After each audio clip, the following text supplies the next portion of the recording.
जय श्री गणेश दोस्तों। हमारी आज की कहानी है उपेक्षा। कहानी अच्छी लगे तो प्लीज चैनल को सब्सक्राइब कर लीजिएगा। अब शुरू करते हैं कहानी। मम्मी, आप चाय में चीनी बहुत डालती हैं। अजय का स्वर्ग तलब था। क्या करूं, कभी कभी अंदाजा नहीं मिल पाता है। वसुधा के स्वर्ग से लाचारी स्पष्ट थी। एक ही काम आप रोज करती हैं, तब भी सही नहीं कर पाती। अजय के कथन पर वसुधा का मन भींग गया। यह वही अजय था जिसके लिए वह हर तरह से नए नए नाश्ता तैयार करके देती थी। तब अजय को उससे कोई शिकायत नहीं थी। लेकिन इधर कुछ सालों से वसुधा का हर तौर तरीके उसे नागवार लगने लगा।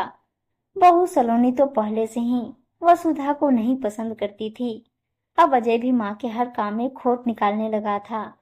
80 वर्षीय वसुधा में पहले जैसी तेजी नहीं थी, फिर भी वह कामकाज से पीछे नहीं हटती। भगवान की दया से वह अब भी तमाम बीमारियों से मुक्त थी। न हाई ब्लड प्रेशर था, न ही शुगर। रिश्तेदार नातेदार आज भी वसुधा का मान रखकर उसे मिलने जुलने आते रहते। वसुधा सबका ख्याल करती, मगर अजय को यह सब पसंद नहीं था, सिवाय ससुराल के। यहाँ तक कि दोनों सगी बहनों से भी उसे खास लगाव नहीं था। यह ठीक था कि अपनी दोनों सगी बहनें की परवरिश और शादी ब्याह उसी की जिम्मेदारी थी, जिसे उसने बखूबी निभाए। मगर खुद के अहम ने बहनों में दूरी खड़ी कर दी। इस वजह से उनका भी मन अजय से खिन्न था। अब वे कभी कभार उससे मिलने आती। ऐसे ही एक दिन वसुधा की सगी भतीजी राधा मिलने आ गई, तो अजय ने उसे खास तवज्जो नहीं दी। जब वह चली गई तो कहने लगा, तुम्हारे भाई की लड़की है, तुम मान सम्मान दो। क्या तुम्हारी कुछ नहीं लगती? वसुधा से रहा ना गया। मेरे लिए किसी ने कुछ नहीं किया।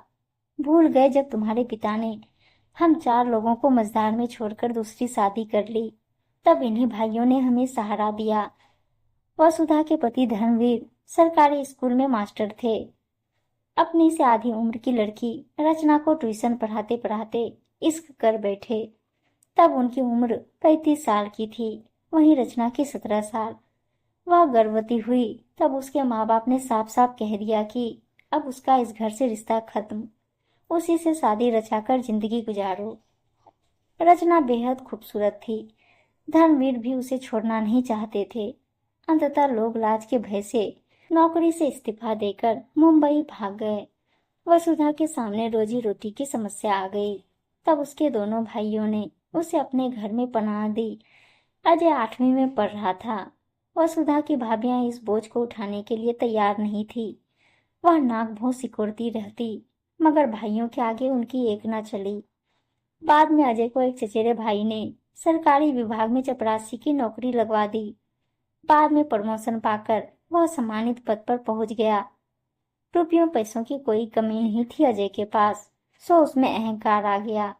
उस पर अपने बुरे दिनों का ख्याल जब रिश्तेदारों की उपेक्षा और तिरस्कार का शिकार हुआ था। वक्त वक्त की बात थी। आज वह हर तरीके से संपन्न था, मगर मन की तितकता नहीं गई। जिसे अपने पिता से शिकायत होनी चाहिए, वह रिश्तेदारों से चिढ़ा हुआ था।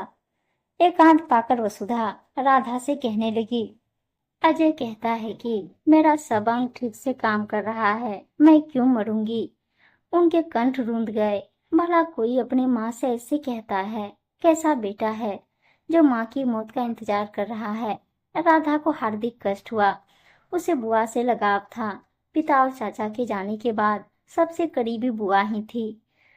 वह जब भी उनसे मिलती तो उसमें उसे पापा का अक्स नजर आता। कहती भी थी कि बुआ ही बची है, बाकी तो एक एक कर चले गए।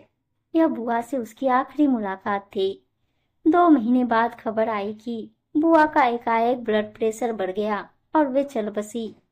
बुआ की तबीयत अंदर से नासाज होगी, मगर उन्होंने कभी नहीं कहा होगा कि वे असहज महसूस कर रही हैं। जानती होगी कि कोई नहीं चाहता कि वे अब जिंदा रहे। बेटियों का अपना परिवार और बंदिशें हैं, चाहने और निभाने में फर्क होता है। यह बात बुआ जी बखूबी जान चुकी थी।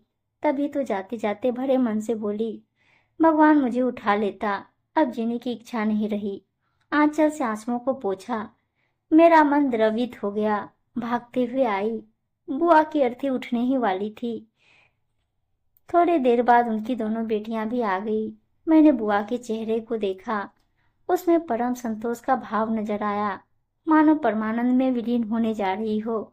सच, मौत से बढ़कर कोई आनंद नहीं होता। जिंदगी से हजार शिकायतें होती है। गोरी लंबी खूबसूरत बुआ जी के प्रति फूफा जी के दिल में ऐसी कौन सी वितृष्णा जागी जो उनका परित्याग करके रचना के साथ भाग गए। यह आज भी मेरे दिल को कचोटता है। तब मैं काफी छोटी थी और ना समझ भी, मगर आज जब बुआ के चेहरे पर मुस्कुराहट के भाव देखे तो मैं भी खुद को रोक ना सकी। आंखों से झरझर आंसू बह निकले। यह खुशी और उनसे बिछड़ने दोनों के थे। खुशी इस बात की थी कि वह उस बेगाने दुनिया से बहुत दूर जा रही थी, जहाँ समय के साथ खून के रिश्ते का भी रंग फीका पड़ने लगता है। बिछड़ने का इसलिए कि अब रिश्ते का वह छांव नहीं मिलेगा जो मेरे पापा का एहसास दिलाती थी। उम्मीद है दोस्तों कहानी अच्छी लगी होगी, और अच्छी अच्छी कहानियां सुनने के लिए चैनल को सब्सक्राइब और वीडियो को लाइक शेयर जरूर कर दीजिएगा। धन्यवाद दोस्तों।